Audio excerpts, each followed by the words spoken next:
Kalau Rasulullah itu kan sampai ketika ada laki-laki yang tangannya itu, ya kalau bahasa anak zaman now kapalan ya.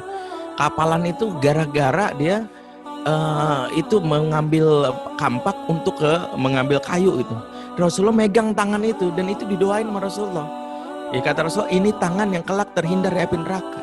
Karena itu jejak laki-lakian gitu. Kalau kita baca sejarahnya Khalid bin Walid itu ketika dia wafat, dibuka bajunya oleh satu sahabat, itu ada bekas 72 bacokan pedang itu. Itu bekas jihad, ya bukan habis dikerok masuk angin. Warahmatullahi wabarakatuh. Assalamualaikum warahmatullahi wabarakatuh. Alhamdulillah, assalatu wassalamu ala rasulillah wa ala alihi wa sahbihi wa mawalah. Asyhadu an la ilaha illallah wahdahu la syarikalah wa asyhadu anna Muhammadan abduhu wa rasuluhu la nabiyya ba'dah. Wa la haula wa la quwata illa billah wa ba'd. Ikhwatal iman, a'azakumullah jami'an, bapak-bapak, ibu-ibu, teman-teman semua dari kajian Istiqomah dan juga majelis Sabtu siang, jadi manapun antum semua berada. Alhamdulillah malam ini kita bisa bersua via online melanjutkan kajian kita di pekan yang lalu, yang sejatinya kita sedang belajar bersama bagaimana menjadi orang tua yang amanah, yang kelak nanti di akhirat kita jangan sampai jadi orang-orang yang merugi gitu. Sebab kata Syekh Abdullah Nasilwan, kelak nanti ada orang tua yang di akhirat justru nanti dia merasa bangga dengan amal sholatnya, puasanya, sedekahnya, namun ternyata ada yang menggugat gitu. Yang menggugat justru anaknya sendiri. Mungkin nggak kebayang sama kita, masa sih anak menggugat sendiri, sebab memang salah satu karakteristik pribadi di akhirat itu adalah memang egois. Mereka menyelamatkan diri sendiri tuh. Gimana caranya biar bisa bebas dari neraka. Makanya kalau ada sisi amalnya di orang lain diambil tuh. Dan itu diceritakan dalam Al-Quran peristiwanya ketika mulai datangnya hari kiamat itu. Apa kata Allah? Yauma yafirul mar'u min akhi wa ummihi wa abi wa sahibatihi wa bani. Ya, di mana di hari itu kata Allah lari orang, ya udah nggak, yang namanya bucin itu udah nggak ada lagi tuh. Yang namanya cinta nggak ada bucin tuh. Ya pokoknya seorang tuh udah kabur tuh dari seorang yang dicintai, dari saudaranya, dari bapak ibunya, kemudian juga dari mana lagi, dari istri dan anaknya. Kabur menyelamatkan diri, yang dipikirin dirinya sendiri. Nah berkata Syekh Al-Munawi ketika mengomentari ayat ini, kata beliau, ini isyarat bahwa kalau di akhirat semua egois gitu. Semua egois. Karena yang penting gimana caranya gitu, gimana caranya gue bisa selamat dari neraka dan masuk surga. Termasuk nanti di akhirat seorang anak bisa aja bilang, wahai Allah, si Fulan itu ayah saya dan dia memang luar biasa. Saya nggak ruguin sholatnya, puasanya, sedekahnya. Pokoknya jidatnya aja sampai hitam tuh, nggak tahu dikepentokin ke tiang apa ke sujud gitu. Nah itu dia, saya percaya itu. Tapi saya justru bertanya, dia nggak pernah nih selama ini ngurusin saya. Ya dia kalau akhir pekan gowe sepeda dia. Dia baru beli sepeda Brompton gitu, yang walaupun KW ya buatan Cibaduyut. Tapi saya dicuekin aja tuh, nggak peduli lagi dia sama saya. Dia selama ini sholat ke masjid, masjid aja. Saya berbuat salah, dibiarin aja gitu ya. Dibiarin aja, penting trust rekening tuh udah diisi gitu. Nah ini gugatan anak nanti di akhirat nih. Maka Allah, kata Syekh Abdullah Silwan, kelak ya dengan keadilannya akan menjadikan apa yang dosa anaknya dikembalikan ke orang tua. Bahkan kalau nggak cukup, kebaikan ayahnya, pahalanya dikembalikan ke anak. Nah inilah salah satu tragedi yang nggak kita inginkan. Ayah dan anak saling ya makan pahala, dan ini yang nggak mau kita miliki. Artinya kita saling menolong dalam hal ini karena masing-masing orang-orang yang dididik dengan kesolehan, dan itulah salah satu tanggung jawabnya. Hari ini kita bahas tentang itu, yaitu khususnya lebih spesial adalah materi tentang keayahan ya, dari buku yang kami tulis ya, Fatherman. Ya buku ini silakan yang nggak ada di toko buku, cuma ada di website. Jadi kalau ingin baca silakan kunjungi website www.fatherman.id. Nah pertanyaannya memang kenapa sih bicara tentang ayah, ibu nggak cukup ya? Kalau bicara ibu tuh udah sering ya dalam hal ini. Kalau saya hanya melihat kenapa bicara ayah ini karena memang basic saya adalah konselor anak dan remaja. Saya dari tahun 2000 ya sudah bergelut di bidang dunia anak dan remaja, dan memang di lapangan saya diminta waktu itu oleh guru saya Ibu Eli Risman, Ayah Irwan Rinaldi untuk banyak berinteraksi dengan anak-anak di lapangan. Disitulah saya kenal anak-anak yang kemarin sudah kita sampaikan itu. Ya kayak cabe-cabean, ya terong-terongan gitu dan macam-macamnya itu sudah kita sampaikan kemarin. Termasuk saya juga tahu bahwa salah satu yang membuat saya bergidik ketika saat tahun 2015 saya sempat hadir di sebuah seminar di BKKBN. Ada salah satu pembicaranya, sehingga saya namanya Profesor Henny, menyampaikan salah satu fakta yang riset ya, bahwa hampir 70% karakter anak SD laki-laki di Jabodetabek, ya waktu itu sehingga saya di Jabodetabek, 70% itu kebanci-bancian. Hampir 70%. Waktu itu saya berpikir, wah 70% itu bukan angka yang kecil, itu angka yang besar, luar biasa. Dan kebanci-bancian tentu bukan yang dimaksud adalah ya sekedar bahwa dia tiba-tiba mangkal di Taman Lawang, bukan. Tapi maksud kebanci-bancian adalah sifat jiwanya laki-laki, fisiknya laki-laki, namun ternyata stimulasi yang terima itu lebih banyak perempuan sehingga tanpa sadar dia jadi perempuan. Ya artinya cara dia berbicara, ya kalau disebutkan oleh Bu Eli Risman ini adalah seksualitas yang tidak lurus, ya. Bagaimana dia laki-laki tapi secara fisik laki-laki, tapi secara kejiwaan perempuan. Ya, otot six pack, jiwa ngondek tuh banyak. Anak-anak laki-laki kayak gini gitu ya. Dan itu bisa kita lihat karena memang lebih banyak sifat perempuan. Dan sifat perempuan secara fitrah itu kan banyak ceritakan lewat dalil ya, kayak Quran, hadis itu cerita. Apa saja ya banyak, salah satunya misalnya sifat perempuan itu disebutkan oleh Allah langsung dan ibu-ibu nggak bisa bantah karena Allah sendiri yang ngomong ya. Di dalam surat Az-Zuhruf ayat 18 ya, Allah berfirman salah satu sifat wanita adalah awamayunasya'u fil hiliyah wa huwa fil khisami ghairu mubin. Apakah kalian akan jadikan wanita itu sebagai anak Tuhan, sementara wanita itu diciptakan suka berhias, dan kalau berdebat argumennya nggak jelas. Itu kata Allah. Ini sifat wanita yang ada dalam Quran. Gitu. Pertama, suka berhias, fil hiliyah. Jadi wanita itu memang senang berhias, dan perhiasan itu menjadi salah satu kesukaannya. Jadi memang ini yang harus ditahui nama laki-laki, benar gitu.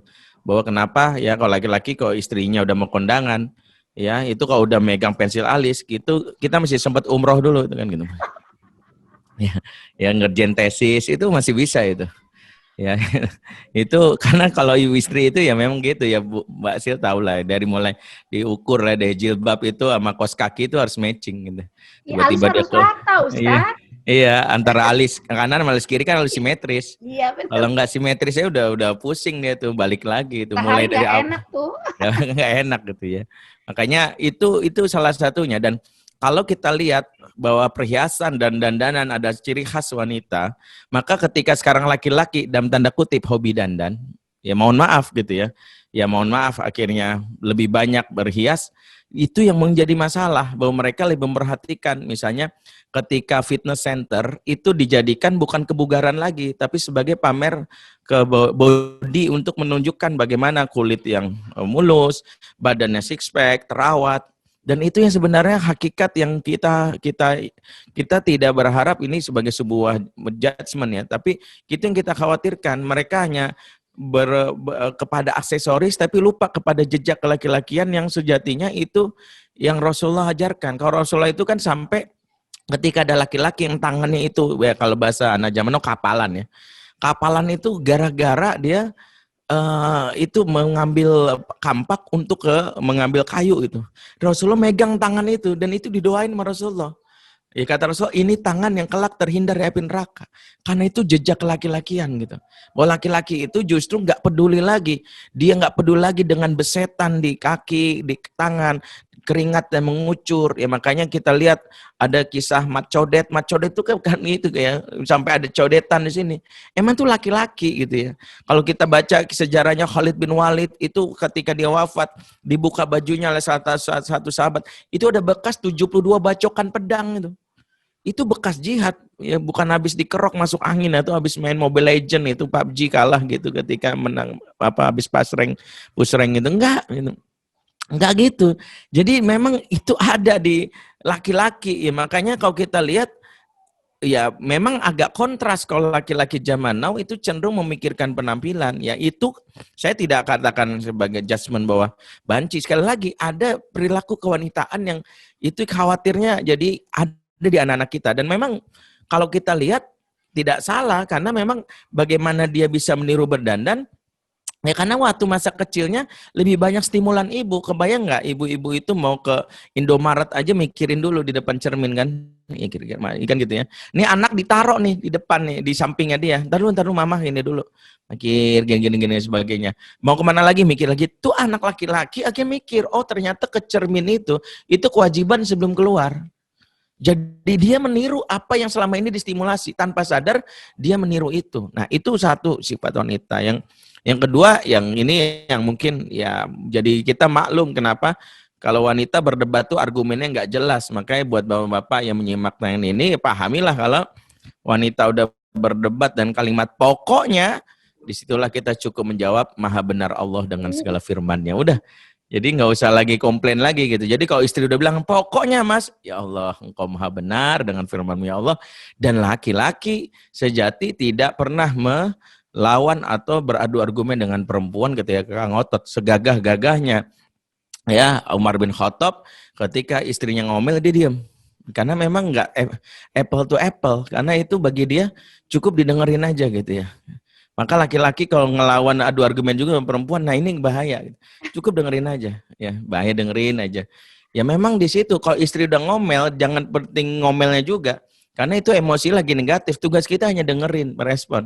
Ya kalau perlu usap punggungnya, ya pakai logam mulia 15 gram cukup itu. Iya benar. Ya sebagai gitu. Atau dengerin aja ya. Padahal kita tahu Umar itu kan lelaki yang ditakuti, bahkan bukan hanya oleh manusia, setan itu. Konon dalam sebuah riwayat kalau Umar lewat kata Rasul tuh setan-setan pada melipir. Khawatir banget kalau ada Umar. Jadi kalau Umar lewat nih itu ya, itu Masya Allah Susana nggak jadi beli sate, itu takut begitu ya, Masya Allah. Itu sampai itu Falak itu jadi tobat gitu ya, atau ya pada tuyul-tuyul pakai baju. Nah, Insya Allah karena Umarnya, tapi Umar sendiri nggak begitu sama perempuan. Dan ini kalau kita lihat ada sisi yang kontras antara laki-laki dan perempuan, dan memang inilah kenapa salah satu yang kita pelajari dan ini sesuai dengan tema yang kita bahas. Ternyata setelah saya telusuri, ya saya berdiskusi dengan para pakar, ketika laki-laki tidak mendapatkan stimulasi ayah di masa kecilnya, maka disinilah anak ya laki-laki akhirnya dia tanpa sadar meniru ya apa yang paling terdekat dengan lingkungannya itu ibu-ibu. Sehingga disinilah awal ya seksualitas yang tidak lurus ya. Bahwa dia laki-laki secara fisik, tapi cara dia berbicara, cara dia berjalan, cara dia merasakan itu lebih banyak stimulasi perempuan. Bagaimana tidak ya, hampir negeri ini di awal-awal pengasuhan anak kita dididik dengan wanita. Mulai dari usia 0 sampai 2 tahun, ibunya yang lebih banyak ngasuh, masuk usia SD ya playgroup juga lebih banyak, hampir 98% ibu-ibu yang mengajar di playgroup atau PAUD. Kemudian masuk TK, hampir 90% guru TK juga ibu-ibu, masuk usia SD kelas 1, kelas 2. Jadi memang ibu-ibu yang 0 sampai 7 tahun disebut golden period ini atau golden age adalah lebih banyak dominan ibu-ibu, dan kita pahami bahwa ketika ibu-ibu ngajar sehegagah-gagahnya nggak bisa memberikan stimulan yang pas untuk anak laki-laki kita. Sehingga apa yang terjadi itu yang kita khawatirkan. Makanya kalau sekarang ada ya kita kaget dengan dentuman ya, kok sekarang maaf banget dan tanpa maksud menjudge atau apa, ketika LGBT tumbuh subur di negeri ini dan itu fakta yang sekarang lagi marak, maka saya karena saya pernah jadi konselor bagi kaum gay ini, saya pernah berinteraksi dengan mereka, dengan saya pernah membantu sebagian dari mereka untuk tobat ya. Salah satu yang saya tidak ragukan lagi, dan ini faktor yang paling besar saya diskusikan dengan banyak para ahli, yaitu ketika mereka di masa kecil nggak punya figur ayah. Atau ada ayah tetapi mereka merasa yatim. Ayah diposisikan sebagai pihak yang dibenci. Ya ada yang berkata gini, gue punya bapak sih, bapak gue tuh kalau ngomong seminggu cuma 2 sama gue. Apa? Udah makan belum? Itu yang pertama. Yang kedua, mamahmu mana? Itu doang. Gak ada yang lain. Kalaupun ada, paling banyak ngomel doang. Gak ada tuh ruang untuk bapak bisa diskusi. Gak ada tuh ruang untuk bapak yang namanya untuk ngobrol. Gak ada tuh gue lihat yang namanya bapak-bapak yang kepikiran tuh bawa ke masjid. Gak ada tuh bapak yang kalau misalnya gue kesulitan tiba-tiba bilang kenapa? Ya. ngomong dong sama bapak. Ya udah ngomong bapak. Nggak ada. Dan ketika anak laki-laki nggak ada figur ayah dalam hidupnya, maka itulah awal dari betapa kita menyumbang dalam hal ini kontribusi yang salah ketika maaf ya banyak anak laki-laki yang akhirnya berperilaku kebenci-bencian. Itu sisi yang paling rendah, yang paling ekstrim akhirnya berperilaku seksual yang menyimpang, disebut gay. Ya, makanya saya berapa kali ya berinteraksi dengan mereka, saya sadari ada gay yang makanya saya menyikapi gay ini ada dua, ada gay ideologis yang mereka memang ya mohon maaf sekali yang sudah teracuni dengan isme-isme di luar Islam sehingga merasa bahwa Islam ini atau agama adalah musuh terbesar mereka sehingga mereka secara ideologis memerangi dan itu memang mereka kebencian yang mereka munculkan ya dan itu kita tahu banyaklah tokoh-tokohnya di negeri ini atau di luar. Tapi sebagian besar ada gay tragis, ada gay ideologis, ada gay tragis. Gay tragis itu yang dia terjebak dalam situasi dan nggak tahu bagaimana cara keluar. Dia sadari bahwa gue begini karena gue punya masa lalu yang buruk dengan keluarga, terutama dengan figur bapak. Figur bapak yang tidak dekat dalam hal ini dengan saya itu yang membuat akhirnya saya merasa bapak itu sesuatu yang dibenci. Ya contoh sederhana misalnya perceraian yang sering kali terjadi, inilah kenapa saya berapa kali akhirnya memberikan ya kenapa sekarang saya jadi konselor keluarga khususnya nangani perceraian. Nah, emang angka perceraian apalagi masa pandemi ini meningkat. Ya, dan itu luar biasa kemarin kita tahu di Bandung tuh udah mengular udah kayak antrian sembako, di Depok juga. Saya kemarin juga nggak sengaja iseng lewat ke Pengadilan Agama di daerah Jakarta Timur. Saya bilang nih orang kayak mau nonton bioskop apa ada ini PO order PO handphone Galaxy Samsung S21 itu. Kok pada ngantri gitu ya, seneng banget gitu. Dan itu yang membuat kita berpikir ya, kenapa? Nah, ketika perceraian terjadi, ternyata ada hal yang teriris-iris jiwa itu khususnya anak-anak dan anak laki-laki itu rentan akhirnya menjadi gay di rumah tangga perceraian ketika tanpa sadar, maaf saya harus saya ungkapkan nih, ketika lisan ibu tanpa sadar membuka aib mantan depan anak dan kalimat bapak kamu didengarin, alah, nih mama nih korban bapakmu. Dari dulu disakiti terus, orang lain makan daging, mama makan hati tuh. Nah ini sering terjadi. Kamu tahu nggak orang lain kurus karena Herbalife, mama this is my life gitu. Itu yang terjadi. Ini yang gara-gara mama yang kayak gini lah membuat anak laki-laki berpikir bapak gue jahat tanpa maksud menyalahkan mamahnya ya. Tapi memang kelakuan bapaknya juga. Bapak yang bilang gini, emang mamah gue nih, ya bapak gue nih. Duh bapak gua nih, dan saya pernah yang diminta waktu itu ke Solo menangani salah satu ya anak ningrat lah. Waktu itu saya juga kaget ketika dia cerita bahwa dia punya mantan suami yang selingkuh dan dia nggak terima itu. Akhirnya dia gugat cerai di pengadilan, semua tuntutannya dikabulkan oleh hakim, mulai dari harta gono gini, perceraian, hak asuh. Persis setelah dia menang di pengadilan, dia mengatakan ke anaknya gini, ketika anaknya bilang, papa mana, jangan panggil papa. Jangan panggil papa gitu. Oh, dia tuh maaf ya, asu. Dan itu kasar sekali saya tuh. Sehingga jangan dipanggil dia lagi itu. Sampai anaknya ditanamkan dari kecil kebencian. Ketika tumbuh SMP, anak SMP, dan itulah saat saya di sana, anak ini dengan berani mengatakan declare saya gay. Ketika saya coba eksplorasi kenapa, salah satunya jahat, laki-laki itu jahat, terutama papa, dan saya nggak menolak tubuh saya sebagai laki-laki, saya ini perempuan ya. Sehingga dia mengkopas ibunya. Nah itu sampai sisi ekstrimnya, makanya gejala inilah yang disebutkan oleh pakar sebagai father hunger. Father hunger adalah gejala ketika anak-anak mengalami krisis ayah yang berujung kepada perilaku yang rusak. Dan ini ternyata itu menjadi kajian ilmiah. Dan saya telusuri dari kitab-kitab Turoth, kitab-kitab para ulama sudah membahas ini udah jauh-jauh sebelumnya. Bahkan ada satu kitab yang ditulis oleh salah satu ulama yang masyhur, Ibnul Qayyim al-Jauziyah, dan beliau menulis kitab khusus. Sebenarnya kitab ini khusus para ayah, tapi para ayah nggak mau baca kitab ini, malah mama yang baca. Kitab ini kalau dalam bahasa Arab judulnya Tuhfatul Maulud bi Ahkamil Maulud. Bingkisan kasih sayang dengan hukum-hukum kelahiran, di mana kitab ini membahas tentang hak-hak anak di masa kecil. Nah, kitab ini itu ditulis oleh Ibnul Qayyim, yaitu ketika beliau mendapati anaknya yang bernama Ibrahim. Ya, Ibnul Qayyim itu punya anak nama Ibrahim, dan Ibrahim itu baru jadi bapak. Jadi karena dia baru jadi bapak, maka ditulis kitab ini sebagai bekal bagaimana jadi bapak yang baik. Karena Ibnu Qayyim punya cucu dari anaknya yang nama Ibrahim. Maka dia tulis kitab ini, dan beliau saking buru-burunya memang kitab ini tulis sekitar 800-an halaman. Satu malam tuh. Ya, satu malam nulis kitab 800 halaman. Ya, bayangkan skripsi saya itu nggak nyampe 800 halaman. Ini bisa ya. Satu malam 100 halaman. Ini ulama kalau omong iseng tuh begitu. Isengnya ulama tuh jadi kitab. Ya, kita paling iseng jadi status di Facebook. Itu juga sebel. Iya, itu juga sebel kalau nggak ada yang komen kan gitu. Sampai love-nya kurang ya. Love-nya kurang, like dong, like status gua apa kan gitu ya. Itu kalau kita ya. Kalau ini enggak. Nah, beliau membuat kitab ini mulai dari hak anak sampai mengingatkan peran ayah itu di dalam di dalam bab 16-nya.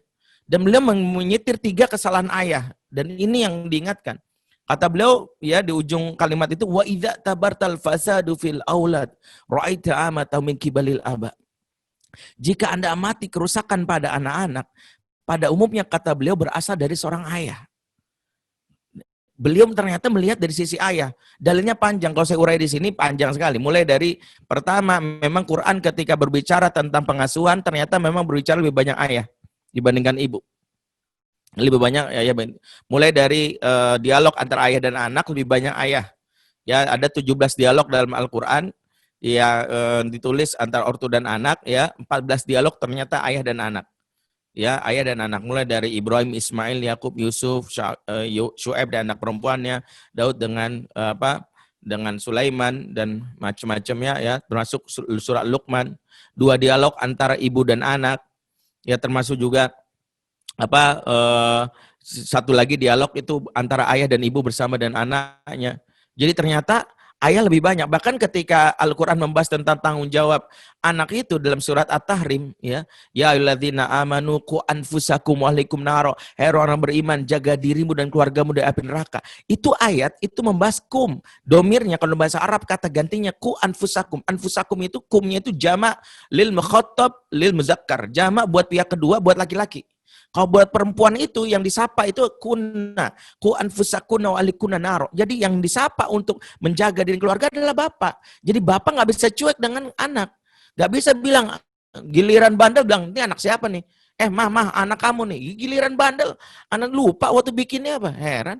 Ya, ini anak sendiri lupa. Padahal kalau dilihat dari nasab nggak ada nasab ke ibu kecuali anak zina.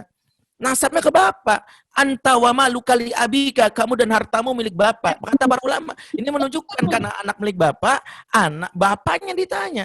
Makanya dulu kalau anak bandel itu para khalifah, para ulama dan orang dulu, para sahabat, kalau anak bandel ditanya gini, man abuka?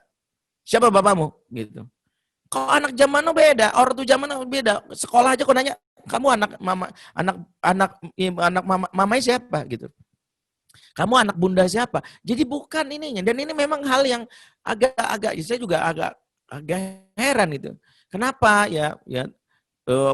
sampai bank juga memanggil dengan kadang-kadang heran kenapa ngisi formulir di bank itu.